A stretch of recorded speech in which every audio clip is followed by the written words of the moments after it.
This is our first foray into health and wellness, and it's also our first event in Boston, so it's actually great to be in Boston. The thing that caught my eye in their draft for how to position this, it's the concluding sentence in the documents you have. Can the ecosystem of healthcare change as fast as the technology evolves?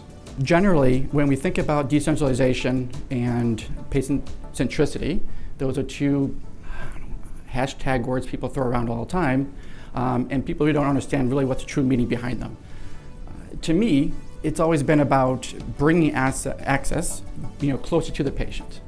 And if we can do that effectively, I think we can solve some of these, issues where there has been clinical trials and recruitment that we only have, like we said before earlier, 95% of the population do not get access to these trials.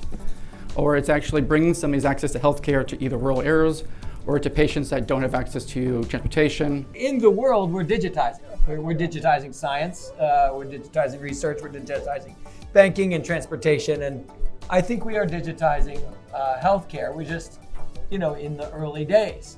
Find me a facility that has more devices connected to internet than a modern hospital system, right? There's devices everywhere. So A, that's a great use case. And then B, most hospitals have tremendous network challenges, very expensive to physically wire hospital buildings. There's a lot to that. And we're really thinking about, 5G solves a lot of those problems, right? And one of the projects I'm really super excited about is this idea of a hospital command center. Yeah. And if you look at some of the command centers that are being done today by probably some of you in here today, there are limitations, right, when you start talking about centralizing your patient monitoring just due to bandwidth type issues. And those are things that we can solve with 5G and then edge computing.